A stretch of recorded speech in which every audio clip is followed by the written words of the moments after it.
First, live, local. This is Fox 12 Now. Everyone, this is Fox 12 Now. I'm Greg Nibbler. Thanks for joining us. We live stream here out of the Fox 12 Oregon newsroom. And as you know, we have been covering the elections here for this past week. And it continues on as we have now found out who has won a couple of different races, one of those being the Clackamas County Commission Chair position. And Craig Roberts has been the projected winner and actually just had moments ago a press conference to talk about that. We have that for you. We're going to run it right now. I just wanted to say that it does start a little bit right in the middle of it. He started speaking, but it covers a lot of what he plans to do with his time in office. So let's go ahead and run that for you right now. Setting out a clear plan, goals and objectives and timelines, and create an urgency to address many of the issues. So at the top of my list is the financial accountability and transparency. I have concerns.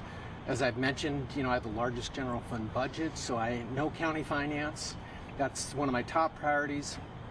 On top of that, just like the region, we're facing homelessness, mental health and drug addiction. And again, that's kind of a skill set that I've worked on over the years, and I'm hoping to really bring that energy to make things happen. I think a lot of us have been sitting on the sidelines waiting for some stuff to happen, and I just have that ability to kind of like, hey, we got to move forward in the interest of the public in general, because that's what's expected of us. How do you see yourself leading the county different than Tootie has in the last few years? I really believe it's about collaboration and being good listeners, and I think that that is essential. And making sure that it's a lot harder to bring everybody together and come up with a consensus and move forward. But I guarantee in the end, it's been my experience, is that when you bring everybody around the table and you really have frank, open conversations, being respectful of each other, and really eventually coming to that same vision and plan, the outcomes are way better. And really that's what I'll be bringing to the table, is making sure that I'm reaching out to all our mayors, city leaders, our state representatives, and bringing that energy and excitement that we can do this. During an interview with Pat Doris, you said your top concern was financial. Is that still the case? The financial future of the county, is that still the case? And if any changes you could do to kickstart regarding the new courthouse project? Well, first of all, that was one of my campaign promises, was really to take a deep dive into the finances, and that has been my number one concern from the beginning. I'm fiscally conservative. I believe that we need to use our tax dollars wisely, and right now that courthouse unfortunately has ballooned. I can't tell you that ship has sailed.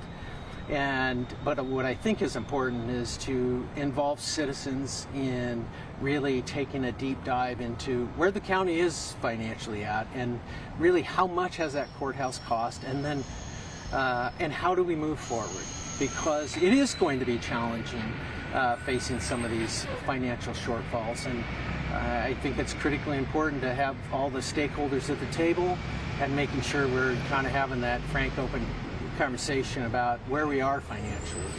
Roberts helped create a large mental health center for county sheriff. Is it still functioning? Do you see the need for more, and will you push for more? Yeah, mental health has always been a passion of mine, and I always felt as sheriff, one of the things I really struggled with. Let me wait for a second.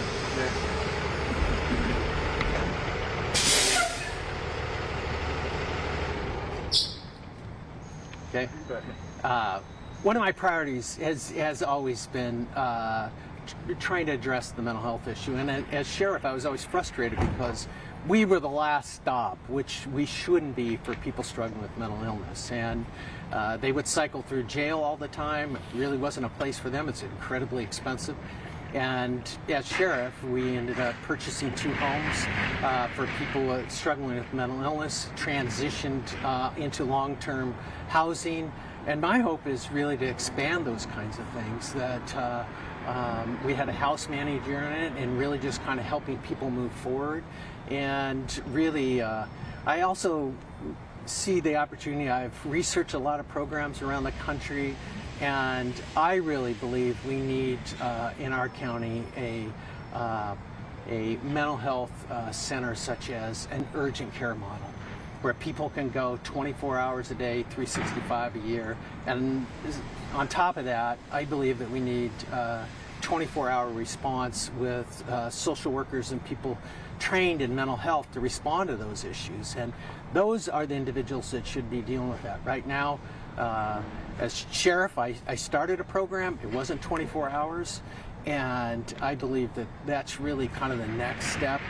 And what includes in that whole program is really you have to work with the hospitals, county mental health, public safety, because it impacts all of us, including fire. So that is really, once again, about bringing those stakeholders to the table, look how we can better address this and make improvements on really how we treat and handle people struggling with mental illness. Going back to the energy that you'll be bringing to this office, is that something that you heard from your constituents as you were campaigning, that they are looking for something new, for a change in city leadership?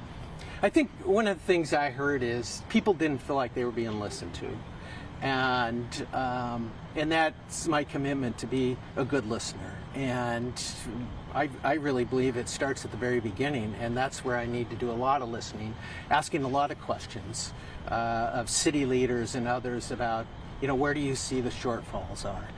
And let me say, there's a lot of great things happening in Clackamas County, and it's my hope to really take us to the next level and address concerns that I've always felt impacted our community. As I've mentioned, drug addiction and mental illness are really impacting not just here in the region, but across this country, and would like to see us really step up and make some things happen, honestly, with the sense of urgency.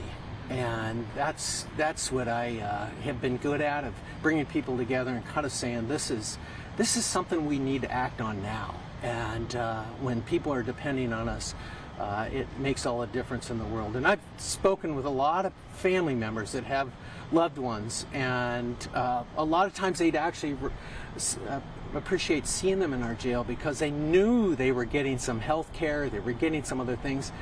The fact is, that's not the place. It really isn't. And my hope is to create some innovative new ideas. I've got a lot about that issue and have had a lot of experience as well in that field. And I'm curious, what is bringing you out of retirement and back into public service? Great question. I was probably like a lot of people watching what was happening locally and across the country, and I was hoping that things would happen. I really was. And I finally just made a decision that, look, I do have a lot to offer, particularly around those issues I've talked about, and I feel like I could make those things happen. And that's really why I stepped up. As many of you know, running a campaign is not fun. And it's challenging, it's a lot of hours, it can be extremely frustrating, but I can't tell you the reward at the end of the day is where I got the most reward as sheriff, is seeing somebody walk out of our recovery program back with their family, working jobs, and really being a productive citizen in our community. So that was one of the biggest rewards I got as sheriff. But I know we'll wait. Yeah, we'll wait.